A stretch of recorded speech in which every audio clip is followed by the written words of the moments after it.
ಜೈ ಭೀಮ್. ದೇಶದಲ್ಲಿ ಬಾಬಾ ಸಾಹೇಬ್ ಅಂಬೇಡ್ಕರ ಚಿತ್ರಪಟಗಳನ್ನು ಸುಡುತ್ತಾ ಮನುವಾದಿಗಳು ಬ್ರಾಹ್ಮಣತ್ವವನ್ನು ಮೆರೆಯುತ್ತಿದ್ದಾರೆ.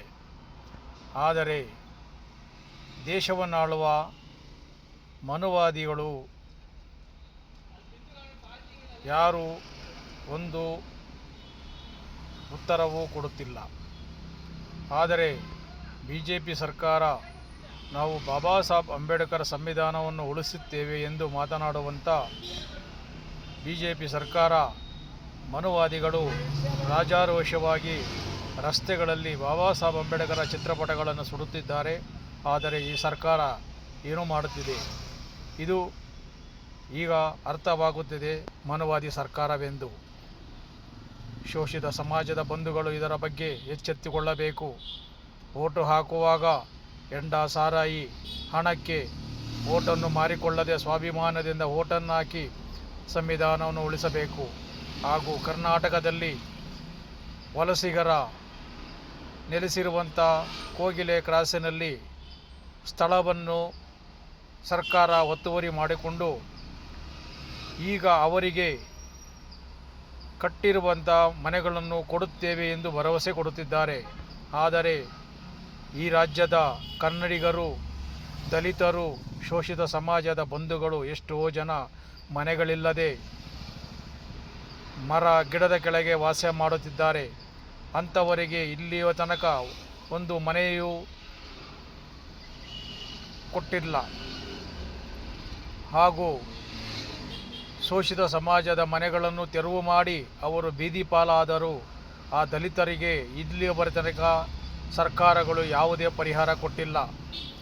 ಈಗ ಕೋಗಿಲೆ ಕ್ರಾಸಿನಲ್ಲಿ ನಡೆಯುತ್ತಿರುವ ಒಂದು ಸಮೀಕ್ಷೆ ಎಷ್ಟರ ಮಟ್ಟಿಗೆ ನಡೆಯುತ್ತಿದೆ ಎಂಬುದರೆ ಸರ್ಕಾರಗಳು, ಈ ದೇಶವಾದ ಆಳುತ್ತಿರುವ ಸರ್ಕಾರಗಳು, ರಾಜ್ಯವಾಳುತ್ತಿರುವ ಸರ್ಕಾರಗಳು ವಲಸಿಗರಿಗೆ ಕೊಡುವಷ್ಟು ಗೌರವ, ಘನತೆ ಈ ರಾಜ್ಯದ ಶೋಷಿತ ಸಮಾಜ, ದಲಿತ ಹಾಗೂ ಶೂದ್ರಾದಿ ಶೂದ್ರರಿಗೆ ಏನು ಕೊಡುತ್ತಿದೆ ಎಂಬುದು ನಮ್ಮದ ಪ್ರಶ್ನೆ. ದಯವಿಟ್ಟು ಇದರ ಬಗ್ಗೆ ಶೂದ್ರಾದಿ ಶೂದ್ರರು, SC ST OBCಗಳು ಎಚ್ಚೆತ್ತುಕೊಳ್ಳಬೇಕು. ಮುಂದಿನ ಚುನಾವಣೆಗಳಲ್ಲಿ ಬಾಬಾ ಸಾಹೇಬರ ಸಂವಿಧಾನವನ್ನು ರಕ್ಷಣೆ ಮಾಡಿಕೊಂಡು ನಾವು ಓಟುಗಳನ್ನು ಹಾಕಬೇಕು. ಸಾರ್ವಜನಿಕರು ಎಚ್ಚೆತ್ತುಕೊಳ್ಳಿ. ಯಾವುದೇ ಕಾರಣಕ್ಕೂ ರಾಜಕಾರಣಿಗಳು ಕೊಡುವಂಥ ಭರವಸೆಗೆ ನಾವು ಮಾರಿ ಹೋಗದೆ ಹಣ ಎಂಡಕ್ಕೆ ನಮ್ಮ ಓಟುಗಳನ್ನು ಮಾರಿಕೊಳ್ಳಬೇಡಿ. ಆ ಓಟಿಗೋಸ್ಕರ ಬಾಬಾ ಸಾಹೇಬ್ ಅಂಬೇಡ್ಕರ್ ಅವರು ತನ್ನ 4 ಮಕ್ಕಳನ್ನು ಬಲಿಕೊಟ್ಟು ನಮಗೆ ಓಟು ಕೊಟ್ಟಿದ್ದಾರೆ. ಓಟಿನ ಹಕ್ಕು ಮಹತ್ವವಾದದ್ದು, ತುಂಬ ಅಮೂಲ್ಯವಾದದ್ದು. ಓಟು ಎಂದರೆ ನಮ್ಮ ಹೊಟ್ಟೆಯಲ್ಲಿರುವ ಹುಟ್ಟಿದಂಥ ಹೆಣ್ಣು ಮಗಳನ್ನು ನಾವು ಯಾವ ರೀತಿ ಭದ್ರಪಡಿಸಿಕೊಳ್ಳುತ್ತೇವೆ ಆ ರೀತಿ ಓಟನ್ನು ನಾವು ಭದ್ರವಾಗಿ 3 ಸಲ ಯೋಚನೆ ಮಾಡಿ ಓಟನ್ನು ಹಾಕಬೇಕು. ಈಗ ನಡೆಯುತ್ತಿರುವ ಸರ್ಕಾರಗಳು ನಮ್ಮನ್ನು ಯಾವ ರೀತಿ ನಡೆಸಿಕೊಳ್ಳುತ್ತೇವೆ, ನಮ್ಮ ಹಕ್ಕುಗಳನ್ನು ಯಾವ ರೀತಿ ದಮನ ಮಾಡುತ್ತಿದ್ದಾರೆ ಎಂಬುದನ್ನು ನಾವು ಮನದಲ್ಲಿ ಇಟ್ಟುಕೊಂಡು ಮುಂದಿನ ದಿನಗಳಲ್ಲಿ ದೇಶ, ರಾಜ್ಯ ಹಾಗೂ ಎಲ್ಲ ಶೋಷಿತ ಬಂಧುಗಳು ಎಚ್ಚೆತ್ತುಕೊಳ್ಳಬೇಕೆಂದು ನಾವು 2 ಮಾತುಗಳಾಡುತ್ತೇವೆ. ಕರ್ನಾಟಕ ರಿಪಬ್ಲಿಕನ್ ಸೇನೆಯಿಂದ BTM ಕ್ಷೇತ್ರದ ಅಧ್ಯಕ್ಷರಾದಂಥ ನಾವು ಈ ಮಾತುಗಳನ್ನು ಆಡಿದ್ದೇವೆ. ಇದರಲ್ಲಿ ಏನಾದರೂ ತಪ್ಪಿದ್ದರೆ ಮುಂದಿನ ವಿಡಿಯೋದಲ್ಲಿ ತಿದ್ದಿಕೊಳ್ಳಲು ಅವಕಾಶ ಕೊಡಿ. ನಾವು ಹೇಳಿರುವುದು ಎಷ್ಟರ ಮಟ್ಟಿಗೆ ಸರಿ ಎಂಬುದು ನೀವು ಆಲೋಚನೆ ಮಾಡಿ.